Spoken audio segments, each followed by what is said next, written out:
سلامتی ہے ان آنکھوں پہ جو ہدایت پہ نظر جمائے بیٹھی ہیں، سلامتی ان کانوں پہ جو ذکر خیر کے منتظر رہتے ہیں، سلامتی ان قدموں پہ جو ہدایت کی راہ پہ گامزن ہیں۔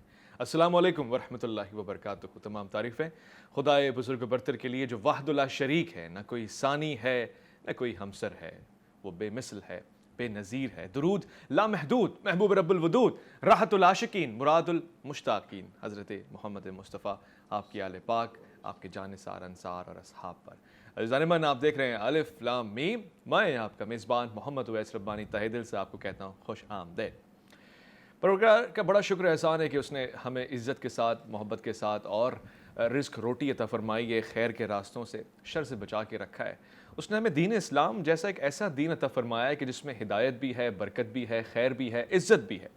اور اسی عزت کو اگر ہم بیچ دیں یا پھر اسی عزت کی آغوش میں ہم دوسروں کی عزت کو داغدار کر دیں تو پھر ہم سے بڑا بدبخت کوئی نہیں ہے۔ اسی معاشرے میں کہ جہاں ہم مدارس میں جاتے ہیں، مدارس کے اچھے چہروں کو اور بہت سارے اچھے کاموں کو سب کے سامنے رکھتے ہیں اور خوش ہوتے ہیں، اطمینان کرتے ہیں کہ یہ کام کتنا پیارا ہو رہا ہے، وہیں پہ ہماری ذمہ داری بنتی ہے کہ اگر کوئی کالی بھیڑ، کوئی ایسا انسان جو خود اس عظیم نام، اس عظیم ادارے اور اس عظیم فعل کو بدنام کرنے کے لیے آگے ہے، تو پھر ہم نے اس کی نشاندہی بھی کرنی ہے اور اس کی مذمت بھی کرنی ہے، اور ہم نے اسی قوم کی مظلوم بیٹی، بہن، بھائی کے ساتھ کھڑے ہونا ہے۔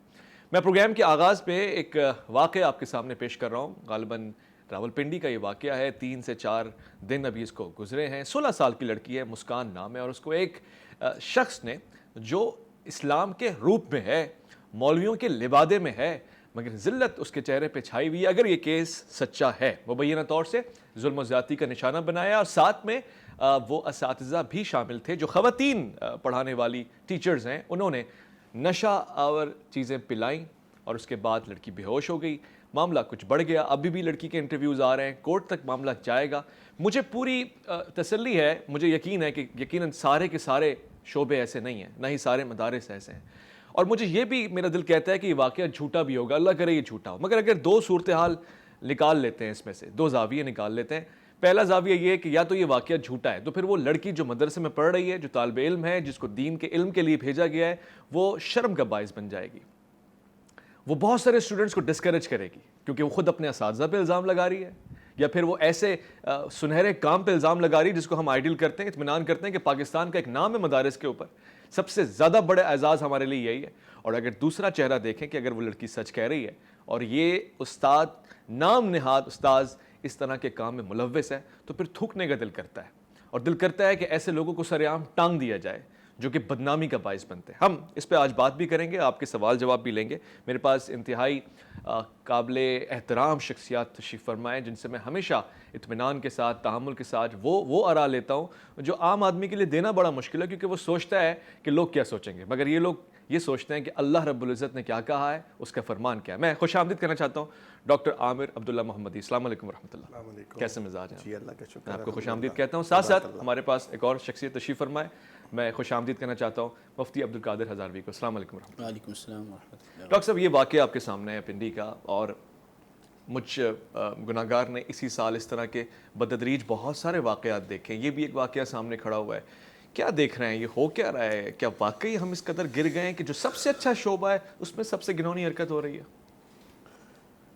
بسم اللہ الرحمن الرحیم۔ میں شاید وہ الفاظ ڈھونڈنے سے بھی نہیں پا رہا ہوں کہ جن الفاظ کا سہارا لے کر میں اپنے قلبی اور ذہنی ملال کا بیان کر سکوں۔ آپ نے بالکل صحیح فرمایا کہ پچھلے کچھ عرصے سے یہ واقعات پے در پے ہمارے سامنے آ رہے ہیں، اور گزشتہ دنوں مینار پاکستان کے حوالے سے جب ایک افسوسناک واقعہ سامنے آیا تو اس حوالے سے 2 آراء لوگوں کے سامنے آئیں۔ کچھ لوگوں نے اس ٹک ٹاکر کی حمایت میں اپنے زبان و قلم کو استعمال کیا، اور کچھ لوگوں نے اس کے خلاف کہا کہ اس طرح سے کیوں دعوت گناہ دی گئی۔ لیکن بہرحال ماحول کیسا بھی ہو، معاشرہ کیسا بھی ہو، یہاں تو ہمیں یہ بتایا گیا ہے کہ تمہارے چاروں طرف، آگے سے، پیچھے سے، دائیں سے، بائیں سے شیطان تمہیں بار بار دعوت گناہ دینے کے لیے موجود ہوتا ہے۔ وہ الوسواس الخناس ہے، وہ وسوسے ڈال کر چپکے سے کھسک جاتا ہے. لیکن تمہیں کیا کرنا ہے؟ تمہیں کیا کرنا؟ تمہیں صراط مستقیم کی اتباع کرنی ہے. قرآن کریم فرقان حمید نے عورتوں کو خطاب کرنے سے پہلے مردوں کو خطاب کیا ہے. قل للمؤمنین یغضوا من ابصارہم، مومن مردوں سے کہیے کہ اپنی نظروں کو جھکا کے رکھا کریں. پھر فرمایا قل للمؤمنات یغضضن من ابصارہن، وہ بھی اپنی نظروں کو بچا کے رکھا کریں. لیکن آج میں یہ دیکھ رہا ہوں کہ جو مغرب ہے وہاں جہاں پر یہ کہا جاتا ہے کہ وہاں سے گناہ یعنی گناہوں کی جو آماجگاہ ہے، جی، وہاں پر ایک عورت چاہے وہ مختصر لباس پہنی ہو یا مکمل لباس پہنی ہو، وہ اپنے آپ کو مکمل سیکیور محسوس کرتی ہے. اس معاشرے میں، جس معاشرے میں محمد بن قاسم کی تاریخ پڑھی اور پڑھائی جاتی ہے، اس معاشرے میں، جس معاشرے میں حضرت حسنین کریمین، حضرت علی، حضرت عثمان، ابو ہریرہ، حضرت عبد الرحمن بن عوف، حضرت ابو بکر صدیق، فاروق اعظم رضی اللہ تعالی عنہ کی حضرت شیمہ آتی ہیں تو حضور اپنی کملی جن کے لیے بچھا دیتے ہیں کہ میری رضائی بہن ہے. اس معاشرے میں یہاں پر نہ وہ لڑکی محفوظ ہے جو مناسب لباس نہیں پہنی، اور نہ وہ محفوظ ہے جو نہ صرف مناسب لباس پہنتی ہے بلکہ برقعے میں رہتی ہے، چادر اور چار دیواری کا جسے بظاہر تحفظ حاصل ہے. جی، یعنی آج کے معاشرے میں مفتی صاحب بھی اس بات کی گواہی دیں گے، علماء کے پاس باقاعدہ خواتین آتی ہیں، وہ کہتی ہیں حضور کوئی وظیفہ بتائیے، کوئی تعویذ دیجئے کہ میں اپنی بیٹی کو اس کے باپ کی نظروں سے محفوظ کر سکوں. اللہ اکبر، سگے باپ، کہیں کوئی فادر ان لا کے حوالے سے، کہیں کوئی ستیلے باپ کے حوالے سے، کہیں سگے باپ کے حوالے سے. اور یہ جو علماء ہیں، العلماء ورثۃ الانبیاء، یہ تو علماء انبیاء کے وارث ہوتے ہیں. جی، انبیاء کرام تو تہذیب اور ادب اور تحفظ اور عفت کے اونچے مینارے ہیں. دنیا نے ان سے سیکھا ہے حیا. جی، تو آپ اندازہ لگائیے کہ یعنی حضور کریم صلی اللہ علیہ وسلم کی محرم راز سیدہ عائشہ صدیقہ طاہرہ طیبہ عفیفہ رضی اللہ تعالیٰ جو خود کنواری تھیں، وہ آپ کے حبالہ عقد میں آئیں. وہ فرماتی ہیں میں نے کوئی کنواری لڑکی ایسی نہیں دیکھی جو میرے حضور سے زیادہ شرمیلی اور باحیا ہو. اللہ اکبر. اللہ کے حبیب اتنے باحیا تھے کہ ایک کنواری کم سن، آپ کی زوجہ محترمہ یہ گواہی دیتی ہیں کہ اتنی حیا اور اتنی شرم تو کسی کنواری لڑکی میں بھی نہیں دیکھی جاتی ہے جتنی حضور میں ہے. ان کا کلمہ پڑھنے والے.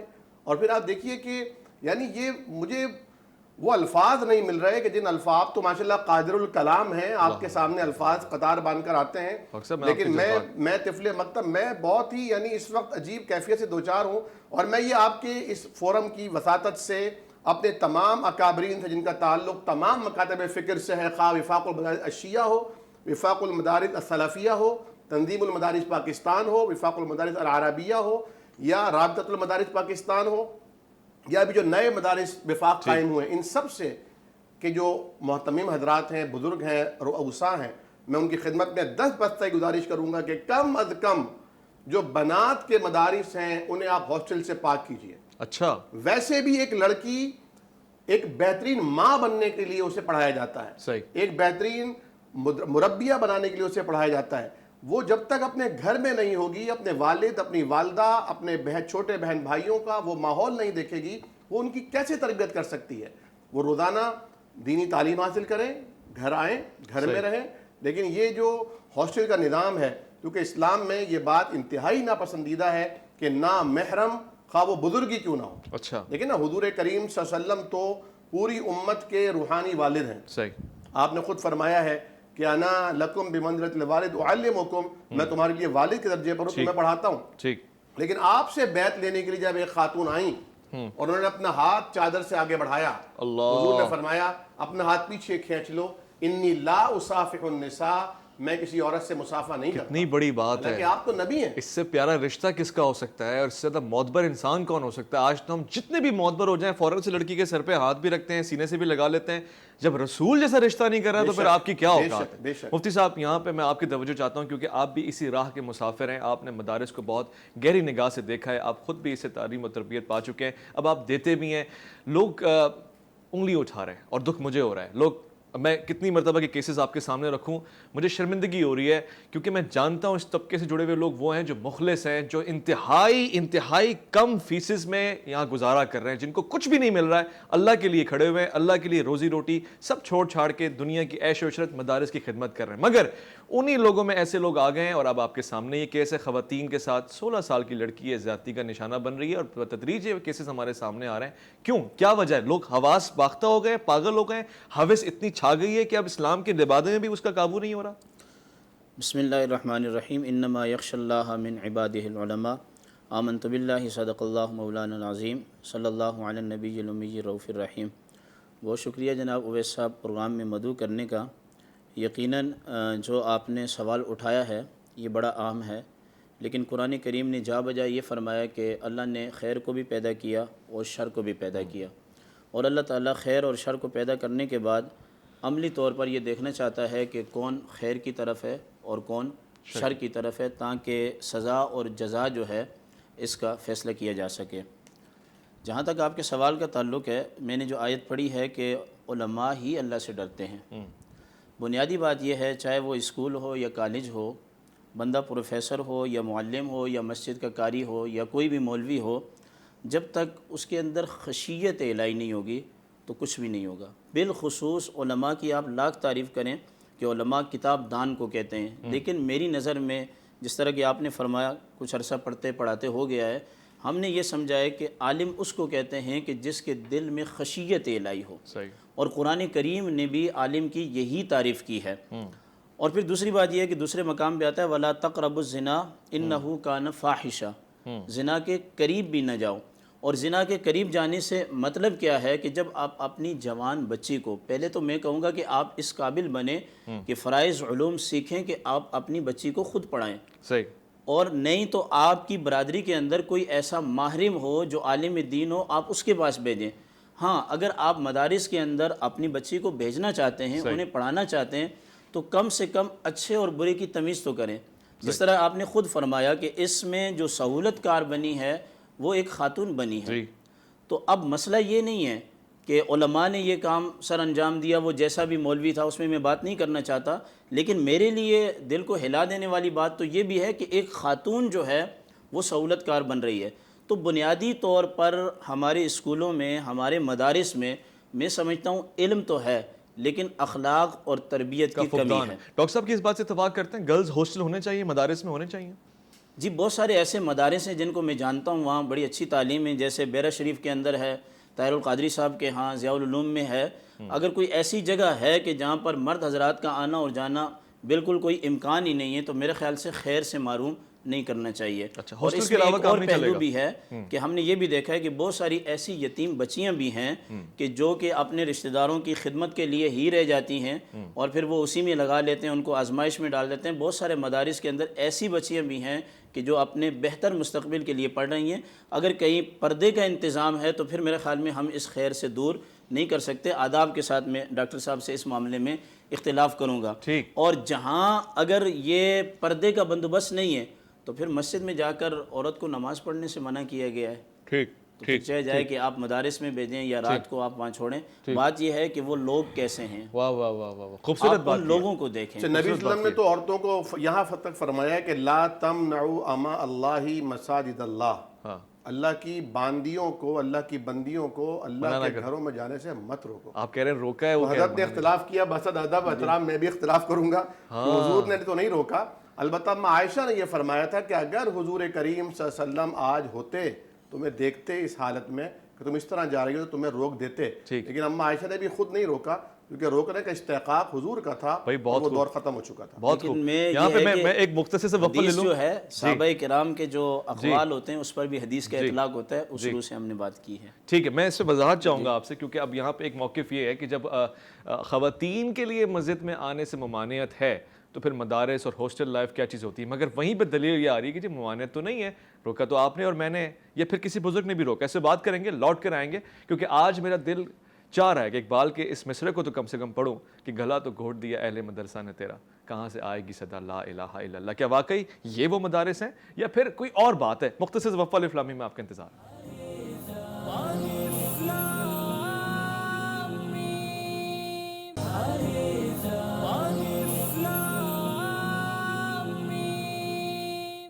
آمدید خواتین و حضرات، مگر توجہ کے ساتھ، تحیر کے ساتھ، اور خاص طور سے آج اپنے وجدان کو روشن کریں، کیونکہ آج ہم آپ کی بہن بیٹیوں کے لیے، اپنی ماں بہنوں کے لیے آواز اٹھا رہے ہیں۔ اب شاید ملک کا ماحول ایسا بن گیا ہے، مینار پاکستان بہت ہی مقدس مقام ہے، بہت ہی قابل احترام مقام ہے، مگر وہاں پہ جو ہوا وہ آپ نے دیکھا، سنا، اور سب کچھ ہوا 400 کے قریب مردوں کے سامنے ہوا۔ اب وہ جو بھی معاملہ تھا، مگر پاکستان کی عزت لٹی ہے، اس لڑکی کی عزت نہیں لٹی ہے، یا پھر اس کی عزت کے اوپر ہاتھ اٹھائے جو ہم سب کی عزت ہو سکتی ہے، مگر وہ تو ایک سر عام کا معاملہ تھا۔ ہم نے کہہ کے چھوڑ دیا، جناب کیوں آتے ہو ایسے لباس پہن کے، ایسی ویڈیوز کیوں اپلوڈ کرتے ہو؟ تو پھر تم خود ذمہ دار ہو، عورت ہی ذمہ دار ہے، لہٰذا اگر عورت باپردہ ہو، بانقاب ہو، شرعی لباس میں ہو اور اچھی جگہ پہ ہو تو شاید اس کے ساتھ ایسا نہیں ہوگا۔ مگر ایک اور تماچا ہمارے معاشرے نے ہمارے منہ پہ مارا کہ عورت با شرعی لباس میں ہے، باپردہ ہے، اور مدرسے جیسی عظیم مقدس جگہ پر ہے، اساتذہ کے درمیان ہے، اور پھر ایسا معاملہ ہوتا ہے کہ 16 سال کی عمر میں اس کے اوپر ریپ اٹیمپٹ کیا جاتا ہے، ڈرگ پلائی جاتی ہے اس کو۔ میں بہت توجہ چاہتا ہوں اس پہ مفتی صاحب کی۔ آپ نے بیان فرمایا کہ خواتین کو ممانعت ہے، اب ذرا اس کیس کے قریب آ رہے ہیں، تو پھر کیا خواتین کو کس نے منع کیا؟ کیونکہ رسول اللہ کی حدیث تو ان کے حق میں ہے کہ نماز کے لیے آ جائے، کیا کیا جائے؟ جی بیچ میں بریک آ گئی تھی، چونکہ ڈاکٹر صاحب نے بھی گفتگو میں حصہ لے لیا تھا۔ حدیث شریف ہے، شرح معانی الآثار کی ہے، امام طاوی نے نقل کیا ہے، اور آپ نے فرمایا کہ سرکار دو عالم صلی اللہ علیہ وسلم نے ارشاد فرمایا کہ عورت کی بہترین نماز اس کے گھر میں ہے، اور مرد کی بہترین نماز جو ہے وہ مسجد کے اندر ہے۔ دوسری بات یہ ہے کہ اعتکاف کے معاملے میں بخاری شریف میں یہ روایات موجود ہیں کہ جب امہات المومنین کے خیمے مسجد نبوی کے اندر لگائے گئے تو آقا کریم علیہ الصلوۃ والسلام نے جو امام بخاری نے الفاظ ذکر کیے ہیں اس میں جلال کی کیفیت میں وہ خیمے اکھاڑے، اور اکھاڑنے کے بعد جو ہے وہ پھر نبی کریم علیہ السلام نے اس سال خود بھی اعتکاف نہیں فرمایا۔ اچھا، تو اس سے یہ پتہ چلتا ہے کہ ہم بالکل یہ نہیں کہہ سکتے کہ آقا علیہ السلام نے عورتوں کو مساجد سے منع نہیں کیا، یہ ہم بالکل نہیں کہہ سکتے۔ جہاں تک ڈاکٹر صاحب کی بات ہے تو پھر ایک مکتب فکر بخاری شریف کی اس حدیث کی خلاف ورزی بڑے شور سے کرتا ہے اور بڑے زور سے کرتا ہے کہ وہ رمضان المبارک کے آخری عشرے میں خواتین کو اعتکاف کی مسجد میں اجازت دیتا ہے اور ان کے ہاں گھر میں اعتکاف نہیں ہوتا۔ تو خیر یہ جزیات ہیں، علماء کا اختلاف ہے، اس میں بات کی جائے۔ اور پھر میری نظر میں یہ حدیثیں بھی ہیں کہ حضور علیہ السلام کے پیچھے جب خواتین نماز پڑھتی تھیں تو آپ علیہ الصلوۃ والسلام نے فرمایا کہ اس وقت تک خواتین اپنے سروں کو نہ اٹھائیں کہ جب تک مرد حضرات اپنے سروں کو اٹھا نہیں لیتے، کیونکہ بخاری شریف کی روایت میں یہ ہے کہ اس وقت 2 کپڑے صحابہ کرام کے پاس ہوتے تھے، ایک تہبند ہوتا تھا، ایک اوپر کی چادر ہوتی تھی، اور جب سجدے میں جاتے تھے تو معاذ اللہ بچائے اتنی غربت سے، اتنی فقیری سے بچائے کہ صحابہ کرام کے سطر نظر آتے تھے۔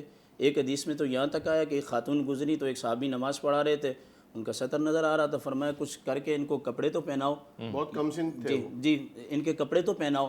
تو میں اس میں یہ کہنا چاہوں گا، ایک تو یہ کہ مردوں کے سر اٹھانے سے پہلے عورتوں سے کہا گیا کہ اپنا سر نہ اٹھائیں، ٹھیک ہے، حالانکہ امام کی اتباع بھی ضروری ہوتی ہے جب آپ نماز پڑھ رہے پہلے تو ہوتے ہیں۔ امام آگے اٹھتا ہے۔ جی، اور دوسری بات یہ ہے کہ یہ جو تاریکی کے اندر نماز پڑھائی گئی، یعنی کہ فجر کی نماز تاریکی میں ہوتی تھی اور سلام پھیرنے کے بعد خواتین جو ہے فوراً واپس آ جاتی تھیں، اور پھر یہ بھی ہے کہ ایک خاتون جو ہے وہ دوسری خاتون کو اپنی چادر کے اندر چھپا لے۔ تو اسلام کے اندر عورت کے اوپر جماعت نہیں ہے، اس کا جماعت میں شامل ہونا نہیں ہے۔ مفتی صاحب آپ کی اجازت سے اگر آپ کی بات بھی اس بات مکمل کیجیے گا، مگر دونوں باتیں ان کے حق میں جاری ہیں نہیں؟ اگر یہ کہہ رہے ہیں کہ ایک تو تاریکی میں نماز ہو رہی ہے، ہمارے تو روشنی میں ہو رہی ہے فجر کی نماز، آپ اپنے مکتب فکر کو جوڑ کے بات کریں۔ دوسری بات آپ کہہ رہے ہیں اس وقت رسول خدا کے پیچھے خواتین نماز پڑھ رہی ہیں تو اس کے حق میں دلیل جاری ہے کہ نماز تو ہوتی ہے اور پھر سنت ہے خواتین کا پڑھنا، اس پہ کچھ کہنا چاہیں گے؟ جی میں کہہ رہا ہوں کہ اس میں جو رسول خدا نے نماز اپنے پیچھے ادا کروائی ہے اس میں کتنی باریکی ہے۔ اگر یہ شرائط پائی جا رہی ہیں اور کئی عورتیں مساجد کے اندر آتی ہیں تو یہ ایک الگ بات ہے، اس پر بات ہو سکتی ہے، لیکن میں بات بنیادی طور پر اس میں کر رہا ہوں کہ نبی کریم علیہ السلام نے خواتین کو منع نہیں فرمایا، یہ بات نہیں ہے۔ جہاں ہمیں کتب احادیث میں یہ احادیث طیبہ ملتی ہیں کہ خواتین مساجد میں آتی تھیں، وہاں میں بیان کر چکا، آپ علیہ السلام نے عورتوں کو گھر کے اندر نماز پڑھنے کی رغبت دلائی ہے، اور اس کے بعد چاروں خلفاء سیدنا ابو بکر صدیق، سیدنا فاروق اعظم، ان چاروں خلفاء میں سے کسی ایک کی مثال پیش کریں کہ ان خلفاء کے پیچھے خواتین نماز پڑھتی تھیں اور میں آپ کو یہ بھی بتاؤں کہ علامہ تفتزانی نے لکھا ہے کہ ہم عقائد کے معاملے میں حضور کے زمانے میں بحث نہیں کرتے تھے، اچھا۔ کیونکہ حضور علیہ السلام کا زمانہ برکت والا زمانہ تھا، آپ علیہ السلام اس وقت موجود تھے۔ یہ فتنے اور فساد تو آئی بخاری شریف کی روایت کے مطابق فاروق اعظم کی خلافت کے بعد ہیں، اچھا۔ تو وہ تو ایسا زمانہ ہے، وہ تو سچا زمانہ ہے، اس میں تو ہم بات ہی نہیں کر سکتے نا۔ یعنی ہم اس میں تو احکام بھی آہستہ آہستہ ہے، پہلے پردے کا حکم نہیں آیا، پہلے نماز میں کلام کیا جاتا تھا، تو دین کو ہمیں سمجھنا پڑے گا کہ حضور کا آخری عمل اور آپ کے خلفاء کا عمل کیا ہے۔ ڈاکٹر صاحب سنت کو پھر ہم مثال نہیں بناتے، خلفائے راشدین کے عمل کو مثال بناتے ہیں، سمجھنے کے لیے غرض سے کہہ رہا ہوں میں۔ 3 باتیں عرض کروں گا، حضرت مفتی صاحب سے اس بارے میں اس حوالے سے اتفاق کرتا ہوں کہ مرد کے لیے جماعت سے نماز پڑھنا فرض بھی ہے، اعلیٰ بھی ہے، اولیٰ بھی ہے اور فرضیت ہے اس کی، اور بغیر عذر کے وہ جماعت سے باہر رہے اس کی اجازت بھی نہیں ہے۔ صحیح۔ اس پر تو اتفاق ہے۔ اس پر بھی اتفاق ہے کہ عورت کے لیے جماعت فرض نہیں ہے، بلکہ اس کے لیے افضل اور بہترین جگہ وہ ہے جو نہ صرف یہ کہ اس کا گھر ہو بلکہ گھر کے اندر بالکل اندر کا کمرہ ہو، صحیح ہے، کوٹری۔ اس پہ تو اتفاق ہے۔ ٹھیک۔ نبی کریم صلی اللہ علیہ وسلم کے زمانے میں صحابیات نے حضور کریم کے پیچھے بھی نماز پڑھی اور ایسے پورشن میں پڑھی جہاں آگے مرد پڑھ رہے تھے کیونکہ جگہ کی بھی کمی تھی۔ مفتی صاحب نے خود آپ کے سامنے رکھی ہے بخاری کی روایت۔ آج پورشن الگ ہیں، آمد و رفت کے راستے الگ ہیں، وضو خانے الگ ہیں، پھر تو ہو سکتا ہے۔ نمبر 2۔ نمبر 3 یہ کہ نبی کریم صلی اللہ علیہ وسلم نے یہ حکم فرمایا ہے، لا تمنعو، نہ روکو تم، اور یہ جمع مذکر کا صیغہ ہے نہیں کا، لا تمنعو، نہ روکو تم اللہ کی بندیوں کو مساجد میں آنے سے۔ یہ نبی کریم صلی اللہ علیہ وسلم کا جو حکم ہے اس میں تحدید نہیں ہے، اچھا، کسی خاص وقت کے لیے دور کے لیے نہیں ہے، اپنے زمانے تک معید نہیں۔ ٹھیک ہے۔ آپ نے جو فرمایا کہ حضرت نبی کریم صلی اللہ علیہ وسلم کا زمانہ میں عقائد نہیں لیے جائیں گے، اس پہ بحث نہیں ہوگی، فتنوں کا زمانہ بعد میں آئے گا، حضور پر شریعت کا اکمال ہوا ہے، الیوم اکملت لکم دینکم، حجۃ الوداع کے موقع پر سورہ مائدہ کا یہ حکم نازل ہوتا ہے، آج کے دن میں نے تمہارے لیے تمہارے دین کو مکمل کر دیا، واتممت علیکم نعمتی، اور اپنی نعمتوں کا تم پر اتمام کر دیا۔ تو شریعت تو وہاں مکمل ہو چکی، آگے جو بھی معاملات ہو رہے ہیں وہ تعذیری ہو رہے ہیں، حکمت عملی کے تحت ہو رہے ہیں۔ جس طرح حضرت ابوبکر صدیق رضی اللہ تعالیٰ عنہ کے دور میں جمعے کی ایک اذان ہوتی تھی، فاروق اعظم رضی اللہ تعالیٰ عنہ کے زمانے میں جمعے کی ایک اذان ہوتی تھی، حضرت عثمان غنی کا دور آیا، آپ نے 2 سال تک ایک ہی اذان پر اکتفا کیا، اس کے بعد جب مدینے کی آبادی بڑھ گئی، زورا بازار تک چلے گئے، تو آپ نے ایک اذان کا اضافہ کر دیا۔ ٹھیک ہے۔ اب وہ اس دور کے لحاظ سے تھا، آج دونوں اذانیں آپ اپنے مسجد کے مائک سے دے رہے ہیں۔ ٹھیک ہے، تو یہ اس دور کے لحاظ سے آپ کو چاہیے آپ بازار پر دیں، ایک اذان تو بازار پہ ہونی چاہیے، لیکن آپ دونوں اذانیں مسجد کے مائک سے دے رہے ہیں۔ تیسری بات جو حضرت نے اعتکاف والی فرمائی مفتی صاحب نے، دیکھیں اعتکاف حضرت بھی جانتے ہیں، نبی کریم صلی اللہ علیہ وسلم نے ارادہ فرمایا اعتکاف کرنے کا۔ آپ کو دیکھا دیکھی کہ ایک زوجہ محترمہ نے، ہماری ایک ماں نے اعتکاف کے لیے خیمہ لگایا، تو آپ ان کی حرص میں اچھا کہ وہ حضور کے ساتھ ان 10 دنوں میں قیام کریں گے اعتکاف میں، سب نے لگا لیا۔ اچھا، حضور جب آئے تو آپ کو یہ بات ناگوار گزری، سارے ازواج نے لگا لیا، ساری ازواج نے لگایا، یہ بات آپ کو ناگوار گزری، آپ نے سارے خیمے اتروائے، اچھا، حتیٰ کہ خود بھی آپ نے اعتکاف نہیں کیا۔ وہ یہی کہہ رہے ہیں، خود بھی نہیں کیا۔ پھر اگلے سال آپ نے اس کی قضا دی اور 20 دنوں کا اعتکاف کیا۔ ہمارے یہاں جو اعتکاف خواتین کرتی ہیں وہ قرآن کریم کے حکم پہ کرتی ہیں، جس میں قرآن کریم نے کہا کہ اور اعتکاف کی حالت میں تم یعنی زوجین مل نہیں سکتے۔ صحیح۔ تو انہوں نے کہا جب لازمیت ہے یہ 2 کے ساتھ یہ ہوگا نا، تو مرد بھی اعتکاف مسجد میں کرے گا، عورت بھی مسجد میں کرے گی اپنے پورشن میں۔ اور وہ بات تو 100% ہے کہ سب سے امپورٹنٹ چیز یہ ہے کہ جہاں فتنے کا اندیشہ ہوگا وہاں عورت مسجد نہیں جائے گی، جہاں یہ سارے اسباب اور علل نہیں ہوں گے وہاں عورت کو مسجد چلے جانا چاہیے، جبکہ وہ بازار جا رہی ہے، ہر جگہ جا رہی ہے۔ مختصراً یہ کہ اس بات کو سمجھنے کے لیے اور سوال درکار ہے، ایک مختصر سے وقفہ لے رہا ہوں، لوٹ کر آؤں گا، الف لام میم میں آپ کا انتظار رہے گا۔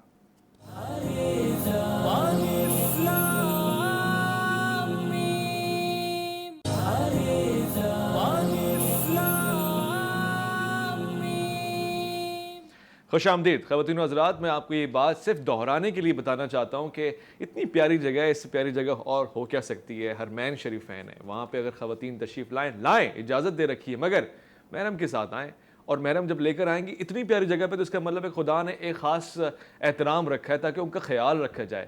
لہٰذا اب آنے کا مسئلہ نہیں ہے مگر ساتھ ساتھ ان احترام اور تقدس کو اور خاص طور پہ ان زاویے کو ان تمام مراحلات کو، یا پھر میں اس طرح سے کہنا چاہتا ہوں کہ جو معاشرے کی خباثت ہے، جو شر انگیزی ہے، اس سے بچاؤ کیسے ممکن ہو، اس پہ بات کرنی ہے. تو اب ہم نے ایک قرارداد آج پاس کرنی ہے. کیا پتہ آج کے بعد اگر ہم اس بات پہ اتفاق کر جائیں تو گرلز ہاسٹل ہو ہی نہ، کیا پتہ ان کو اچھی تعلیم ملے مگر گھر بیٹھ کے ملے، یا پھر وہ کیمپس آئیں اٹینڈ کریں اور واپس چلے جائیں، کیونکہ ایک حصہ عورت کی تعلیم کا ہے اور ایک تربیت کا. گھر میں جو تربیت ملتی ہے وہ شاید ہاسٹل میں نہ ملے. اس پہ ہم بات کریں گے. مفتی صاحب آپ اپنی رائے کا اظہار فرما رہے تھے، خاص طور سے ہم نے کہا اعتکاف بھی عورت کو منع کیا گیا، آپ نے کہا لیکن وہ ڈاکٹر صاحب کہہ رہے ہیں ہے اجازت. مجھے تھوڑی سی حیرت بھی ہوئی کہ ڈاکٹر صاحب نے کہا کہ لا تمنعوا جمع مذکر کا صیغہ ہے اور یہ اس سے وجوب کا معنی لے رہے تھے، اور پھر ساتھ ہی میں ڈاکٹر صاحب یہ بھی ارشاد فرما رہے تھے کہ گھر میں پڑھنا افضل ہے. تو یاد رکھ لیجئے اصول یہ ہے کہ جب واجب آ جاتا ہے تو پھر گھر کا آپشن بالکل ختم ہو جاتا ہے. ایک بات تو یہ. دوسرا اعتکاف کی انہوں نے بات کی کہ اس میں خاص طور پر ولا تباشرون وانتم عاکفون فی المساجد، عورتوں کا مساجد کے اندر اعتکاف کا ثبوت یہ اس آیت سے لیتے ہیں. وہ اس طرح لیتے ہیں کہ میاں بھی مسجد میں ہے اور اس کی بیوی بھی مسجد میں ہے تو وہاں قربت سے روکا گیا. تو آداب کے ساتھ ان سے گزارش ہے، مسجد میں ویسے بھی میاں اور بیوی کا جو ملن ہے یہ ٹھیک نہیں ہے، یہ ان کا دلیل پکڑنا بالکل بھی درست نہیں ہے. ایک بات. دوسری بات یہ ہے کہ اعتکاف کے بارے میں جب صریح حدیث آ گئی اور اتنا بڑا تحدید ہو گیا تو پھر خواتین کا کسی بھی مسلک کے ہاں مسجد کے اندر کم از کم اعتکاف نہیں ہونا چاہیے، اگر میں جانبداری سے بچتے ہوئے بات کروں. دوسری بات یہ ہے کہ یہ اتنا فتنے کا دور ہے کہ بخاری شریف کی حدیث ہے کہ آپ علیہ السلام اعتکاف میں تھے اور ایک خاتون آپ کی زوجہ محترمہ میری اور آپ کی ماں وہ آئیں، بات کرتی رہیں، کافی دیر ہو گئی. دو انصاری صحابی آئے، انہوں نے دیکھا وہ آگے نکل گئے تو نبی علیہ السلام نے پیچھے سے آواز لگائی اور فرمایا کہ یہ حضرت صفیہ ہے. وہ صحابی پیچھے مڑ کے کہنے لگے یا رسول اللہ ہم بھی کوئی شک کریں گے؟ آپ علیہ السلام نے فرمایا تم شک نہیں کرو گے، لیکن شیطان انسان کی رگوں میں خون کی طرح دوڑتا ہے. تمہارے دل میں اگر یہ گمان بھی آ گیا نا کہ نبی کے ساتھ یہ کون خاتون کھڑی ہوئی ہے تو تم ایمان سے فارغ ہو جاؤ گے. تو اس کا یہ مطلب ہے کہ نبی کریم علیہ السلام نے جہاں اپنے پیچھے خواتین کو مخصوص اوقات میں نماز پڑھائی ہے وہاں دوسرے دلائل بھی ہیں کہ میں پڑھا رہا ہوں لیکن تم اپنے زمانے کو ذرا دیکھنا. اور آج پڑھتے ہیں قرآن کریم کہ والفتنة اشد من القتل، فتنہ جو ہے یہ قتل سے زیادہ ہے. اور مجھے یاد آ گیا کہ ابو داؤد شریف کی ایک روایت ہے، ایک خاتون کا بیٹا جہاد میں تھا جسے شہید کر دیا گیا. وہ دوڑی چلی آئیں آپ علیہ السلام سے سوال کرنے کے لیے اور انہوں نے نقاب اوڑھی ہوئی تھی. صحابہ کرام عرض کرنے لگے یا رسول اللہ، اور اس خاتون سے کہنے لگے آپ کے بیٹے کو میدان کارزار میں شہید کر دیا گیا ہے اور آپ نقاب اوڑھے ہوئے ہیں، اپنے آپ کو چھپائے ہوئے ہیں. تو وہ خاتون کہنے لگی میں سمجھوں گا کہ اس کو اہل حدیث بچیاں بھی سنیں، بریلوی بھی سنیں، دیوبندی بھی سنیں، ساری مسلمانوں کی بچیاں سنیں، سب مسلمان سنیں. کہنے لگی میرا بیٹا شہید ہو گیا تو کیا ہوا، میری حیا تو نہیں گئی نا، میرا پردہ تو نہیں گیا نا. تو آج کے دور میں جہاں تک ہاسٹل کی بات ہے، اگر مدارس کے بارے میں ڈاکٹر صاحب یہ کہہ رہے ہیں کہ ہاسٹل کو ختم کیا جائے تو پھر یونیورسٹیوں سے بھی ختم کیا جائے، کر دیتے ہیں. ٹھیک ہے. اور پھر اپنی بچیوں کو بیرونی ملک کی یونیورسٹیوں میں بھی نہ بھیجا جائے، ایک ہی لیول سے دیکھا جائے. تو میں ڈاکٹر صاحب کی بات سے آپ کے پروگرام سے اتفاق کرتا ہوں. کم از کم آج ایک سنی حنفی اور اہل حدیث عالم اس بات پر اتفاق کر کے اٹھیں کہ ہم اپنی عورتوں کو نہ بازار بھیجیں گے، نہ مساجد میں بھیجیں گے، نہ مدارس میں بھیجیں گے، اور نہ ہم ہاسٹلوں میں رہنے دیں گے. میں تو اتفاق کرتا ہوں، آپ اس سے اتفاق کرتے ہیں مسجدوں میں نہیں بھیجیں گے، اعتکاف نہیں کریں گے. جبکہ صحیح حدیث ہے کہ نبی علیہ السلام نے فرمایا کہ جب عورت بازار میں جاتی ہے تو فرشتہ کیا کرتے رہتے ہیں، اس پر لعنت بھیجتے رہتے ہیں. بازار پہ تو ڈاکٹر صاحب مان جائیں گے. دیکھیں مسجد پہ کیسے حضور صلی اللہ علیہ وسلم نے فرمایا ہے کہ مساجد روئے زمین کی سب سے بہترین جگہ ہیں اور بازار سب سے بدترین جگہ ہیں. اور مفتی صاحب نے جیسا کہ فرمایا کہ میں نے اس آیت سے جو استدلال لیا اس پہ مفتی صاحب نے ایک دلیل، اپنی عقلی دلیل پیش فرمائی. لیکن جس طرح آپ نے خود فرمایا کہ آپ حالت اعتکاف میں تھے اور حضرت صفیہ کو آپ چھوڑنے کے لیے باہر نکلے، چنانچہ پھر صحابہ کرام نے دیکھا اور آپ نے ان کو باور کرایا کہ یہ تمہاری ماں اور میری زوجہ محترمہ ہیں. تو اعتکاف نفلی بھی ہوتا ہے، اعتکاف وہ بھی ہوتا ہے جو واجبی اور فرضی ہوتا ہے. یہ اس آیت سے بتا دیا گیا کہ اعتکاف کرنے والا مرد ہو یا اعتکاف کرنے والی عورت ہو، اعتکاف کی حالت میں وہ اپنے گھر جا، کیونکہ اس زمانے میں مساجد میں واش روم وغیرہ نہیں ہوا کرتے تھے، جس کی میں چاہ رہا تھا آپ بات کریں، مساجد سے ملحق واش روم نہیں ہوا کرتے تھے.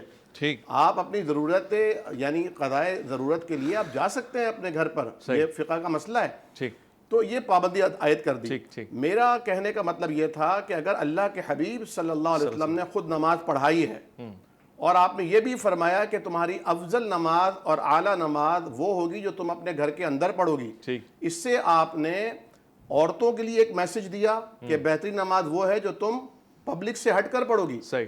مردوں کے لیے میسج یہ ہے اگر کوئی عورت اللہ کے گھر آنا چاہتی ہے نماز پڑھنے کے تو تم نے نہیں روکنا نہیں ہے. مرد کو الگ میسج ہے، عورت کو الگ میسج ہے. اگر اہتمام اس کے قدر جس کے طرح حساب سے عورت کے لیے حضور نے فرمایا کہ اگر میں کسی اللہ کے علاوہ کسی کو سجدہ کرنے کا کہتا تو عورت سے بیوی سے کہتا کہ شوہر کو سجدہ کرے.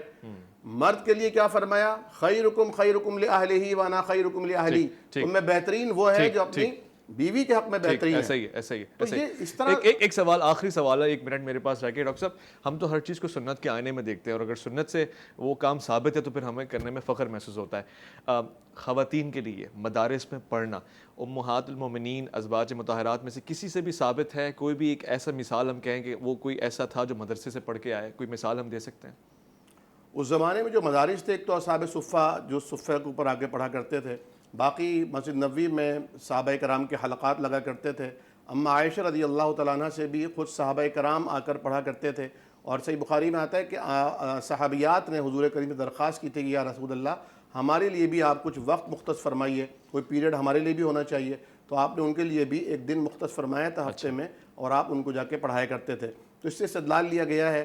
اور جیسا کہ آپ سمجھ رہے ہیں کہ موجودہ جتنے بھی یعنی ادوار چینج ہوتے ہیں تو اسلام میں یہی تو فلیکسیبلٹی ہے اور یہی اس میں لچک ہے کہ وہ ہر دور کا امام بنتا ہے اور ہر دور کے مسائل کو حل کرتا ہے. تو اس سے علماء کرام نے اور ہمارے اکابرین و اسلاف نے یہ نتیجہ نکالا کہ عورت کے لیے بھی، جس طرح کہ مفتی صاحب نے جس طرح فرمایا نا کہ عورت پر تو فرائض کا علم، حلال حرام کا علم، پاکی ناپاکی کا علم، وہ علوم جو اس کی زندگی کے لیے بہت ہی امپورٹنٹ ہے کیونکہ اس کا جو دائرہ کار ہے وہ مرد سے بالکل مختلف ہے. تو اگر یعنی اگر طالبان کی گورنمنٹ وہاں پر عورتوں کے ملازمت کرنے پر، عورتوں کے آفیسز آنے اور جانے پر اعتراض نہیں کر رہی تو آج ہم یہاں بیٹھ کر اگر یہ بات کریں گے نا تو یہ بہت ہی اچھمبے والی بات ہمارا سافٹ ویئر تو بہت پہلے بدل چکا ہے. بہت اچھمبے نہیں، ہم تو دیکھیں نا، ہم تو جدید دور کے ساتھ چل رہے ہیں، کچھ حدود اور قیود کے ساتھ. صحیح ہے. ڈاکٹر صاحب بہت بہت شکریہ آپ کا. ڈاکٹر عامر عبداللہ محمدی صاحب آپ کا شکریہ. مفتی عبدالقادر ہزاروی آپ کا بہت بہت شکریہ. خواتین حضرات، ایک قرارداد میں لینا چاہتا تھا مگر قرارداد میں ایک سوال پیدا ضرور ہوا ہے کہ جب اللہ رب العزت کے گھر میں آنے کی بات ہوگی تب تو ہمارے پاس الگ زاویہ ہے، تو اگر بات مدارس کی ہے تو وہ بھی تو اللہ کا ایک ایسا پیغام بچھایا ہوا ہے جس پہ لوگ آتے ہیں، پڑھتے ہیں، رزق علم لیتے ہیں، تو پھر دونوں کو ایک ہی زاویے میں دیکھا جانا چاہیے. لہٰذا اب بات وہیں کی وہیں ہے. ہم کسی اور نشست میں ضرور اس پہ بات کریں گے. یہ بات طے ہے کہ ہم نے اپنی بہن بیٹیوں کی حفاظت کرنی ہے اور خاص طور سے والدین کی ذمہ داری ہے کہ جس مدرسے میں بھی بھیج رہے ہیں یہ مت سمجھیں کہ آپ نے بھیج کے اپلوڈ اور ڈاؤن لوڈ کر کے ذمہ داری پوری کر دی ہے اور ایک مرتبہ آپ اس کو عالمہ کی حیثیت سے ریسیو کریں گے اور پھر دوبارہ سے اس کی شادی کرا کے رخصت کر دیں گے. یہ تو آپ نے اپنے آپ کو بری و ذمہ کر دیا ہے. خدا جب کسی کو بیٹی دیتا ہے تو ذمہ داری دیتا ہے مگر خود بھی اس کا ذمہ دار رہتا ہے اور سامنے والے کو بھی یہ ذمہ داری اچھی طرح سے احسن طریقے سے نبھانے کی توفیق بھی دیتا ہے. اس سے آپ کیوں دور بھاگ رہے ہیں؟ لہٰذا والدین خاص طور سے اپنی ہوشیاری سے کام لیتے ہوئے، ذمہ داری سے بھرپور فرائض انجام دیتے ہوئے مدارس میں جا کے ضرور حساب کتاب لیں کیونکہ شیطان تو کسی کو بھی بہکا سکتا ہے. ہماری یہ دعا ہے کہ آپ کی بہن بیٹیاں، ہماری مائیں بہنیں سلامت رہیں اور اسی ملک پاکستان میں سایہ خدائے ذوالجلال میں رہیں. اور اگر کوئی ایسا آدمی ایسا کوئی عمل کرتا ہے تو اس کو قرار واقع سزا ملنی چاہیے، ایک عبرت کا نشان بنانا چاہیے. یہ بارہا ہم نے مختلف پروگرامز میں کہا ہے جب تک آپ کوئی ایسی سزا نہیں دیں گے لوگ ڈریں گے کیسے، کیونکہ اسلام نے تو سزا کی تشہیر کی ہے اور گناہ کو چھپایا ہے. اپنا بہت خیال رکھیے گا، اپنے سے بڑھ کے خیال رکھیے گا ملک پاکستان کا. اللہ کی امان میں.